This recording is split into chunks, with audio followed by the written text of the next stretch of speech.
Hello team and welcome to another ATP Geopolitics video with myself, Jonathan MSP. Since Ukraine War front news update. This is a Ukraine War news update for the 11th of December 2023. A couple of bits I forgot to mention in my disjointed previous video. One is that Russia's FSB says it's detained agents of the Ukrainian Special Services. The FSB has said that it cracked a network of Ukrainian agents in Crimea who were involved in attempts to assassinate pro-Russian figures, Reuters reports.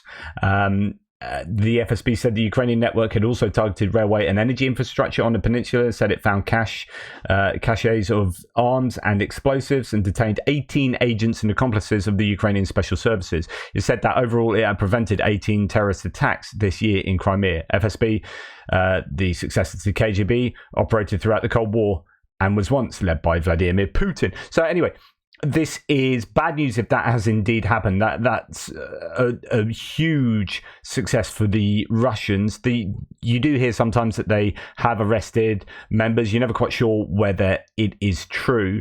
If there's some truth in that, that is a worry because these things have knock-on effects. So if you arrest a partisan and torture them, then they're going to give the names of other partisans. And so it's really important that people don't know who they're working with often in these setups, because otherwise they can be given away. So you hope that of those, if 18 people have been captured, that doesn't lead to further arrests in some kind of domino effect. But it may not also be true. But, I think that is pretty worrying.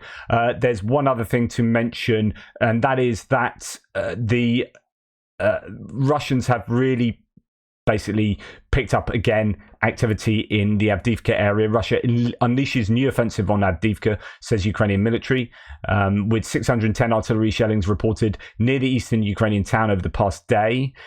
Quote, the enemy launched yesterday massive assault actions with the support of armoured vehicles in Avdiivka and Mariinka directions, military spokesperson Stupin said. Fierce battle continues. Our fighters are firmly holding on defences. Avdiivka is a key Ukrainian strongpoint, and Russia's launched a renewed bid to capture the town more than 2 months ago, and it's been inching forward on the flanks to try to cut supply lines. The situation there is pretty dire, but it's interesting that they've picked it up again. Indeed, the UK's Ministry of Defence has said that the most intense frontline fighting over the last week has continued to be in Avdiivka. As reflected in official Ukrainian public release data, on some days approaching 40% of all combat engagements have likely taken place in the small sector.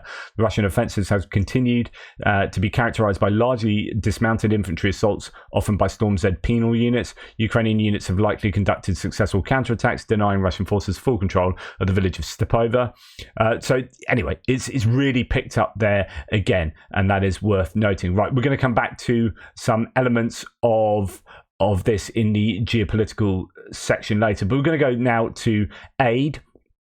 Phillips O'Brien reports that this is shaping up to be the best few days for Ukraine for a while, or a catastrophe, but best is more likely. He says signs are that a deal is very close on US aid. Zelensky and Macron discussed giving Ukraine new advanced firepower, and the Norwegians and UK have pledged more aid. So this is the news that Zelensky is actually going to be visiting the White House tomorrow, and he's going to be speaking to the Senate, I believe, as well. Phillips O'Brien says, it's like everyone collectively is understanding what's at stake and how it's been screwed up until now. Here is Zelensky mentioning the French pledge of greater advanced firepower. So this is what Zelensky has said himself. While in Argentina, I had a call with Emmanuel Macron. I informed Emmanuel on frontline developments and thanked him for all the military aid provided by France. France is often criticised for not giving enough aid. When we saw the stats in the BBC article the other day with that bar chart of or histogram of aid to military aid to Ukraine, France didn't feature in the top sort of 10. But there are claims the French Le Monde did an article where they said actually we've given at least $3.2 billion worth of aid, but that just hasn't been announce. It's something like that anyway. They keep their aid quiet. And so it's easy to look at these publicly released figures and say, well, look how much this country's giving and how little this country's given, but it doesn't necessarily tell the whole story. That's not to say that France couldn't do more. I'm sure they can, especially given that they are the second biggest arms exporter in the world. But there might be more to it than meets the eye. So we discussed our priority needs in the next French defence package, which will significantly strengthen Ukraine's firepower. I also stressed the importance of the UK summit, opening Ukraine's EU accession talks. Ukraine has fulfilled all the required European Commission's recommendations. The European Council's decisions will have a significant impact on the motivation of Ukrainian society and the army. In this regard, I appreciate President Macron's personal efforts to ensure EU unity. Significantly strengthen Ukraine's firepower. Thanked him for all the military aid. So there is, the new package from France may well have something interesting in. And then Phillips O'Brien says, we don't need to go on from there. So possibly we might have some more positive outcomes from the US in terms of Ukrainian aid over the next few days. And NATO is not going to wait for Russia to rebuild its army, says the US ambassador to NATO, Julianne Smith. According to her, the defense industry of the US and Europe has managed to significantly increase the production of weapons and ammunition, and this process continues. I was trying to be the balance for Rick, the Ukrainian, on our co-stream last night, where he was kind of down about where Ukraine are at the moment. And I think it's easy to get down. I think you can look at, say, the aid from Congress and it's stalling. But in many other ways, Ukraine are in a much better position now than they were a year and a half ago. If you think of their air defense capabilities and capacity, if you think about all the equipment they have that they didn't have previously, the only issue I would say is the boots on the ground, the mobilization problem that they face, the same problem that Russia faces. But Russia has no problem with mobilizing anyone they can get their hands on, stealing people from abroad, getting mercenaries, whatever. Ukraine finds that a little bit more difficult. They want to look after their population, and they don't want people sort of running away to, as they already have done, actually. In fact, I know someone, my friend was telling me he knows a Ukrainian who is abroad, and it appears that his brother has been sort of really badly injured and is in hospital, maybe in an induced coma or something, but he doesn't want to go and visit him in hospital because he knows he'll get mobilized, and that's why he's abroad. And so there are Ukrainians who believe very strongly in what the army is doing, but just don't want to be the ones that sacrifice their own lives to do that. And that's that personal, that's not to blame. I mean, goodness, it's a difficult decision, isn't it? To say, I've got family, I've got dependents, and I don't want to risk not being alive for them. I don't want to risk my own life for something that I feel really strongly about, but just not quite enough to sacrifice my own life, where there are many other people that do that. And so I guess the question for those people in the former category is that, well, can I do anything else that really supports the Ukrainian effort that isn't me going to fight on the front line? If I'm not willing to put my body on the line, let's then do all the things I possibly can do to support the Ukrainian effort. And people like Rick, the Ukrainian, who himself said, look, I haven't volunteered for the front line. I may get my call up soon. That's a whole different matter if I'm forced mobilized, and that's fair enough. But I haven't volunteered at the moment, but I feel really strongly about it. And so actually he is doing everything he can to fundraise, to get stuff done, to send out the message of Ukraine, etc., etc. So that's your one area where the Ukrainians, I think, will have a challenge. But in so many other areas, the Ukrainians are in a better position now than they were a year and a half ago. And then when you look at the defense industries ramping up around the world, when you look at BAE Systems, when you look at Rheinmetall, when you look at US concerns, ramping up artillery ammunition production hugely. Yeah, no one's on a war footing, but there is stuff happening, behind closed doors. There is stuff happening in the defense industrial complexes around the world that is really going to support Ukraine. It might take longer than one would ideally want. It's like you can't ramp up production like that, but in maybe 6 months' time, you might have a Ukrainian army that is getting consistent support from all over the world in terms of production of munitions, and has an indigenous production capability of its own, producing all sorts of stuff, that you might see them being able to overtake Russia in terms of production. And that would be hugely significant. So it's not all doom and gloom. I've had a tough time over the last week, but actually, when you look on balance at all the things that are going on, and all the elements of doing this warfare, you look at satellite imagery and intelligence and target acquisition and time-sensitive data and stuff like that, Ukrainians are in a better position than the Russians. So, it's about perspective. At the same time, the US State Department has approved a decision to sell Israel about 14,000 tank shells without congressional approval. So that's interesting. I don't know how they've done that. It's not a lot, 14,000 tank shells. It's not going to get you too far, but it's interesting that they've been able to do that for Israel, but unable to do that for Ukraine. 2 days ago, the US Army announced its first precision strike missiles delivery. Major milestone achieves early operational capability. US Army announced the initial delivery of its next generation long-range precision fires missile. The delivery of the PrSM's Increment 1 early operational capability missiles follows successful production qualification testing in November at White Sands Missile Range in New Mexico. The PrSM is the Army's next generation long-range precision fired. So this is taken over from ATACMS, and I think this is the real reason why ATACMS took a long time to be given to Ukraine. It wasn't anything to do with escalation. I was going through all the different reasoning, and then I eventually concluded before ATACMS were given that there has to be some strategic reason that the US Army, because I don't think Biden would, if the US Army came to Biden and said, we're cool with sending ATACMS, let's send shed loads of ATACMS, let's do it, they really need ATACMS, I don't think Biden would have the knowledge about the whole scenario to go, no, let's not. And him be the only one that's putting a kibosh on what the military is advising. I think Biden would just be going along with the military in those kind of decisions. So in that situation, my theory was that it was a strategic reason. We were hearing this, that they didn't have the missiles to be able to give to Ukraine and keep up their own military strategic stockpiles that they need.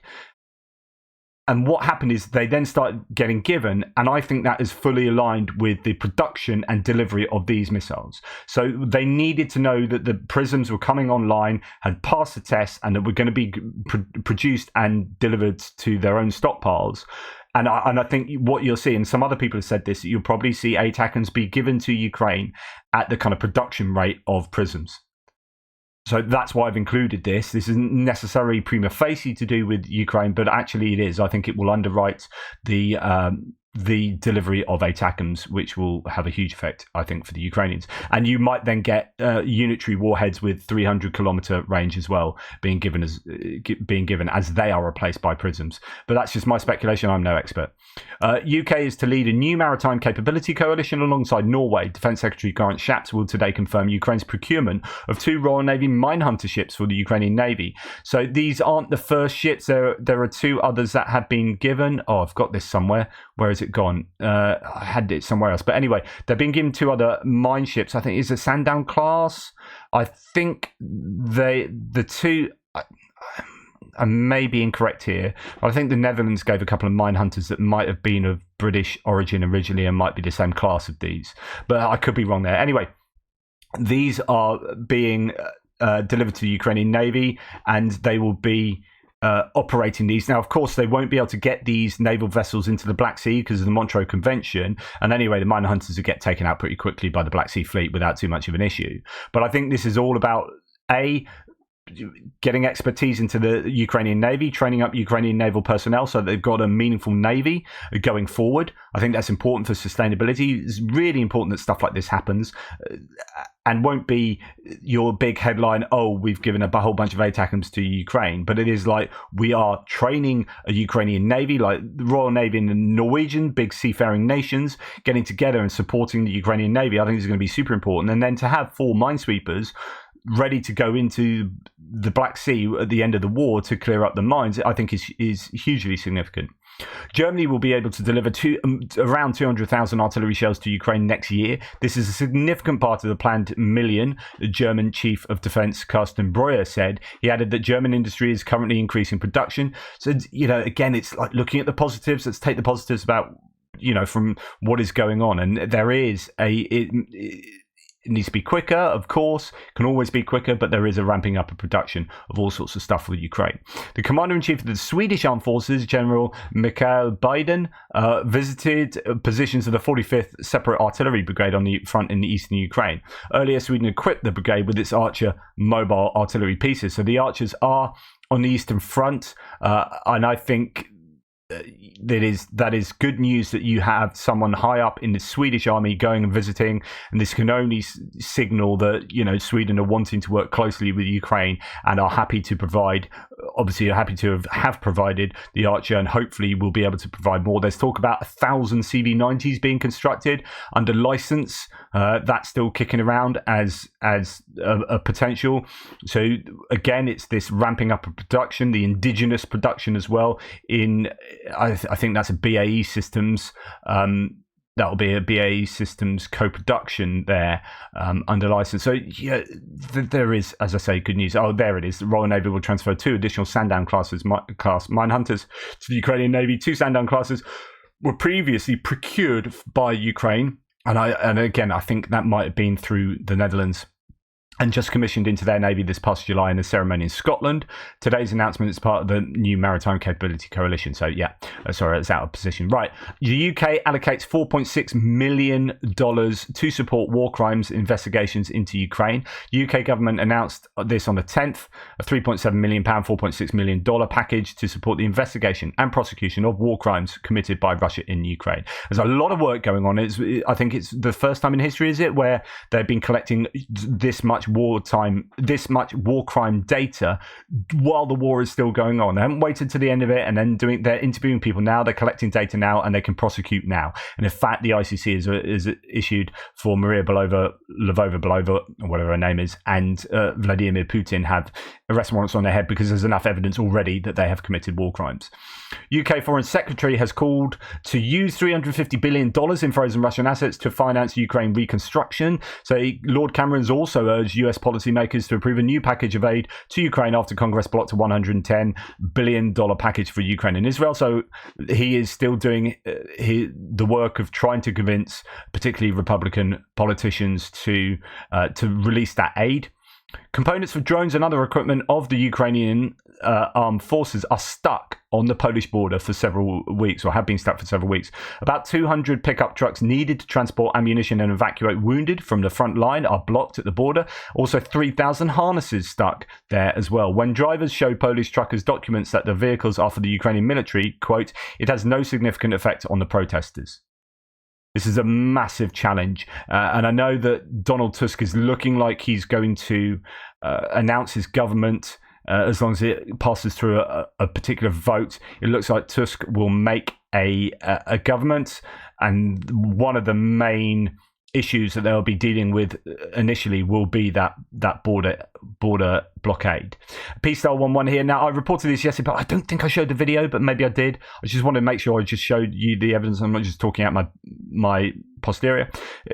It's time to invade Cuba, he says, and the cannon fodder moved, and all the cannon fodder moved to Russia with the tacit consent of the Cuban government. No. So what's happened here is you have a couple of examples around the world. So Cuba is one, Nepal is another, where there are sort of smuggling rings. There's been talk about smuggling rings of getting people over to fight for Russia. But basically, it's picking up mercenaries that are happy to go and fight for Russia. They feel probably in this way there'll be different things going on in Cuba than in Nepal. So in Cuba, it's probably going to be ideological alignment with Cuba, although I don't think Russia is remotely what most people think Russia is in terms of their political ideology. I think it's more like a kind of cartel oligarchy, kleptocracy than any kind of anything that remotely resembles some kind of socialist paradise.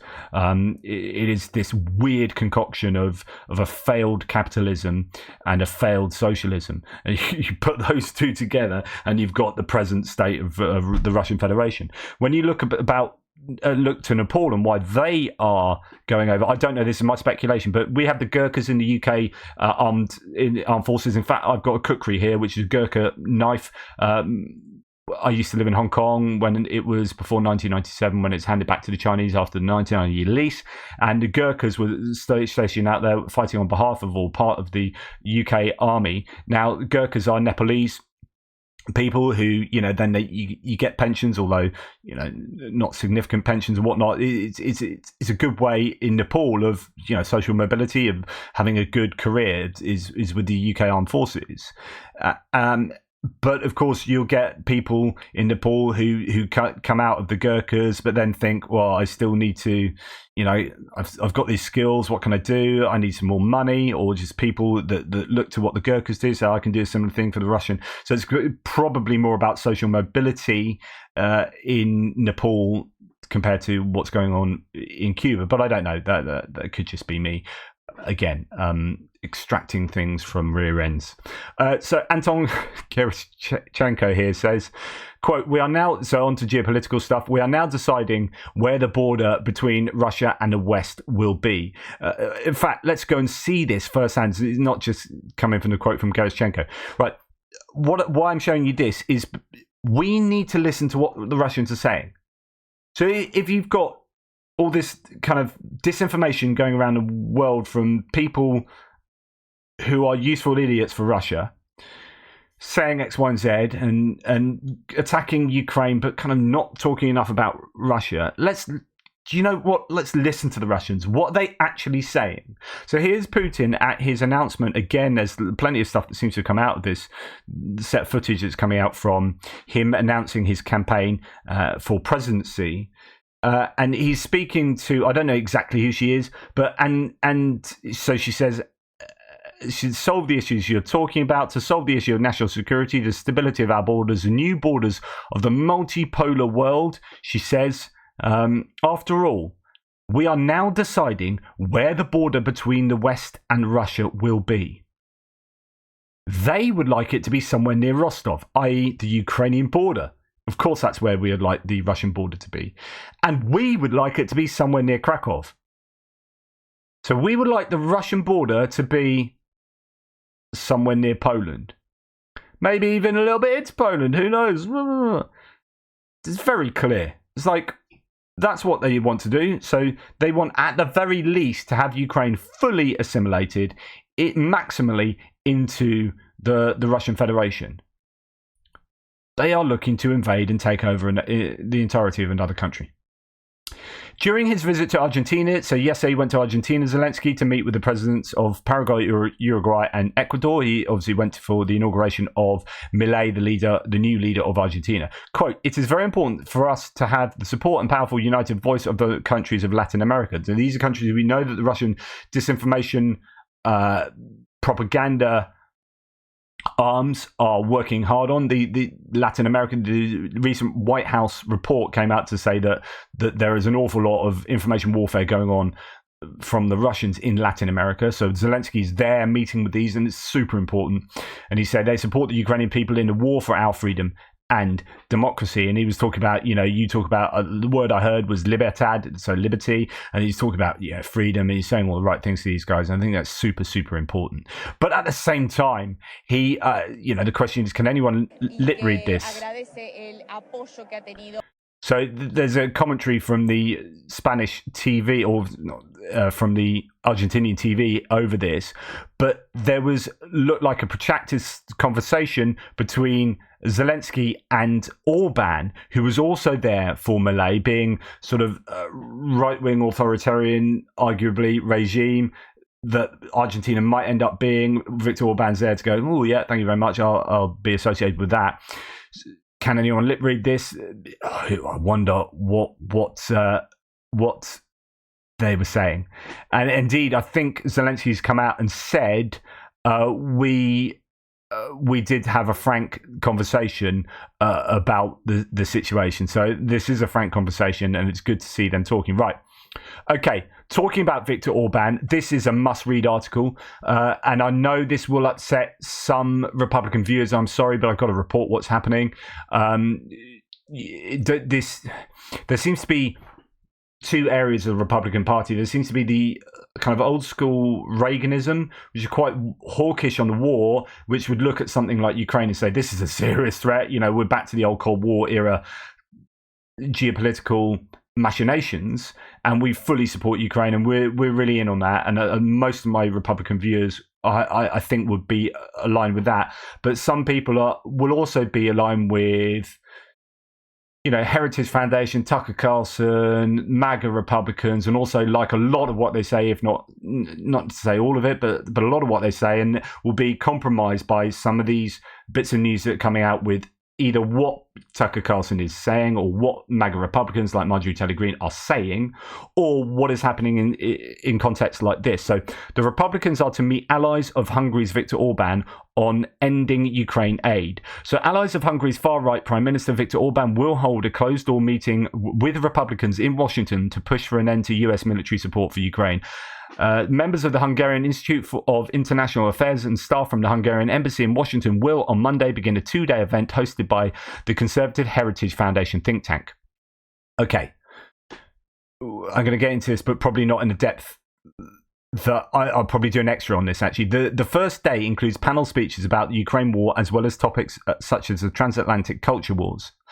Always about the culture wars. It is expected to feature guests including Magor Enye, the international director of the Center of Fundamental Rights, the institute that organized CPAC, the Conservative Political Action Conference Hungary. Kelly Curry, a former ambassador under the President Donald Trump, said she was invited but declined, so that's good news. According to the Republican source, some of the attendees, including Republican members of Congress, have been invited to join closed-door talks the next day. Now, the question is, will those Republican senators, congressmen and women, representatives, will they agree and do that?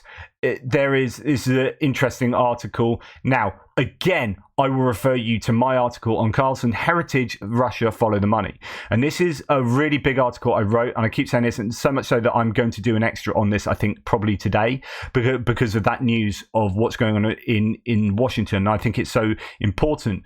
But it is vital to understand the links between, say, Heritage Foundation and Hungary and Russia. And there's a reason why CPAC, that action conference, the Conservative Action Conference, has taken place twice in Budapest. Why Hungary? Why not Poland? Poland aren't fans of Russia. Hungary are. So there is a definite link between elements of the Republican Party, elements between the Conservative movement in terms of Heritage Foundation and Russia. And this is incontrovertible. And I've pieced this, well, I haven't pieced it, I've synthesized a lot of this information in this article. And there is a reason, why this is happening in Follow the Money. So when it comes to the Heritage Foundation, which kind of came to prominence after Reagan or during Reagan's administration, they then, it's really interesting. At the beginning of the war, they were pro-Ukraine, anti-Russia, and then they switched like that. So what happened that they switched like that? So and I showed that here in this article, and some of the announcements they made in April, which were very pro-Ukraine. Sovereign Ukraine is necessary for overall European stability, blah, blah, blah. US must act accordingly. And then it completely changed to the point where Kevin Roberts, Heritage's president, came out and very publicly poured disdain on military aid for Ukraine. And then the vice president, Victoria Coates, said pretty much the same thing. And then this caused the director for the Centre of their own, so this is Heritage's own Centre for National Defence, Lieutenant General retired Thomas Spur, to submit his resignation. So he's like, I can't handle your positioning on Ukraine. This is wrong. But Heritage have doubled down on their position. And then when you look at the funding of Heritage and you see the connection, so they are funded by Danube Institute and Bethany as well, the BLA, Bethany Foundation, which are both themselves funded by the Hungarian government and literally the propaganda department of the Hungarian government. When you see that they are funding the Heritage Foundation, and when you see the Heritage Foundation's allowed these, and Danube Institute's even been involved in Tennessee politics in the Tennessee Senate, and you're like, what are you doing popping up here? You see the infiltration of Hungarian qua Russian politics into even localized US politics. This is freaking worrying, right? And there are journalists who have pointed this out in the US. I'm just picking up on what they've said. But be warned of the meddling in US politics down to state level Senate, speeches and arguably policies perhaps going forward. Really worrying. And the problem is you can't, with when it comes to funding, the Heritage Foundation is not required to disclose its funders. Its major foundation funders, however, can be found through the search of the IRS filings, but that doesn't tell you very much. It's just a whole list of people. You don't know where that money's coming from, really. You don't know who they are necessarily. And also, those are only American interests. So foreign interests are not disclosed, and that is a massive problem, as other people have created. In infographics like this, you've got Heritage Foundation gets its money from Danube Institute, which gets its money from the Hungarian state, and the Betjányi Foundation, which gets its money from Russia and Orban. So you've got, and the Heritage Foundation are helping to platform the CPAC, so the conferences that are conservative politicians in America, and you're directly associated with Russian money. It is that obvious, or is that it is evident. So Fidesz's Orban's political party, Fidesz's electoral victory in 2010 made a huge difference to the life of the BLA. Conceived originally as a think tank, so this is Betjányi Foundation, it became the conduit for propaganda, receiving large sums of money from the government. For instance, in 2019, it received $12 million from the propaganda ministry, and they are funding the Heritage Foundation. So in other words, the Hungarian propaganda ministry is indirectly funding Heritage Foundation, who are then getting their views on Fox News, on all sorts of websites. They are through Tucker Carlson, etc., etc., etc. This is super, super, super worrying. And my article looks a lot into that, but I'll probably go through that in even more detail than I've just been saying that now. Now, John Ridge here, who I'd love to get him on the channel. He's an expert on sort of munitions and missiles and whatnot. He says Orban has territorial ambitions in Ukraine, specifically Zakarpattia. So I was talking with James on my Frontline update from Saturday. He lives there at the moment as an American, and it has very pro-Hungarian, it's got Hungarian communities that many of the older ones are pro-Orban and thus pro-Putin. If left to his own devices, Hungary will attack Ukraine in the future if he senses an opportunity. So this is on the back of that Guardian article of Orban having influence in Washington. John Ridge is saying, look, openly, I'm telling you, he has views on taking territory from Ukraine in that Zakarpattia region of Ukraine. So the EU summit on the 14th and 15th will discuss the start of negotiations on Ukraine's accession to the EU, according to Ursula von der Leyen. However, we've also heard that Viktor Orban has said, he has openly said, we are not going to be discussing Ukraine's accession. So there is thought that there's going to be money released that has been held back for Hungary as a kind of okay, if you want some money, then you are going to need to allow this to be discussed at the meeting. And so I think they might be able to bribe their way, or not bribe, they've withheld this because of Hungary's actions, and they will release it in order to get Hungary to play ball. Hungarian border guards have told their Ukrainian colleagues that the demonstration planned by Hungarian carriers will not block the border between the countries, as is happening with Poland and Slovakia. However, we'll have to wait and see. Slovakian truckers are to resume their blockade at the border with Ukraine. Slovak truckers, Union UNAS, will renew its blockade, as we had heard previously on today.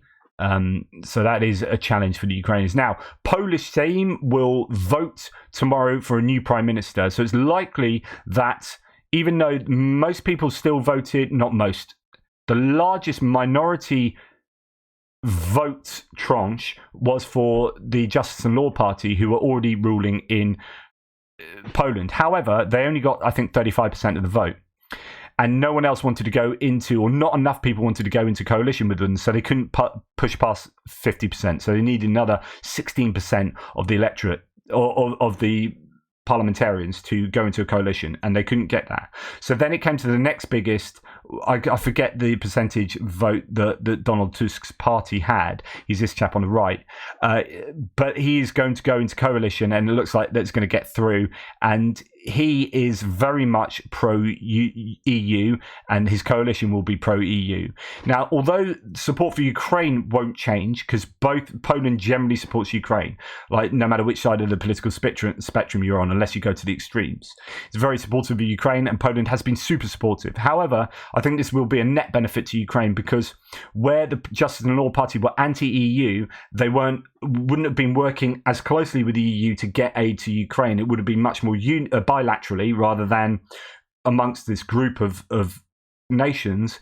And Donald Tusk is much more likely to be working in concert with the EU, and I think that is to a net benefit of Ukraine. So I think you will continue to see Polish bilateral support, but also Tusk will be pushing through things through the EU that support Ukraine as well, and he's set himself the task of sorting out the border issue as well. So I think that's broadly good news. Zelensky to meet Biden tomorrow. So he's going to the US to meet Biden in the White House and talk to senators. That's going to be hugely important, especially given what we are learning could be happening. And then finally, Israeli Prime Minister Netanyahu had a telephone conversation with Putin. The conversation lasted about 50 minutes.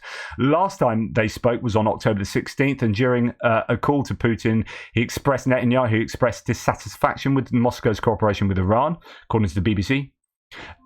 And according to a statement from the Israeli Prime Minister's office, Netanyahu also expressed irritation at Russia's anti-Israel position on the war against Hamas, which was presented by Moscow officials at the UN and other venues.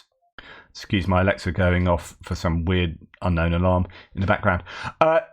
By the way, the statement by the Kremlin press service, a conversation between the top officials of Russia and Israel, is described as dedicated to, quote, the catastrophic humanitarian situation in the Gaza Strip. So why this is important is because, and I don't want to get onto the Israel-Palestine thing because it's a right hot mess, but it looks like Russia are quite publicly against Netanyahu, and kind of they see it as very divisive and causing all sorts of issues around the world, which it is.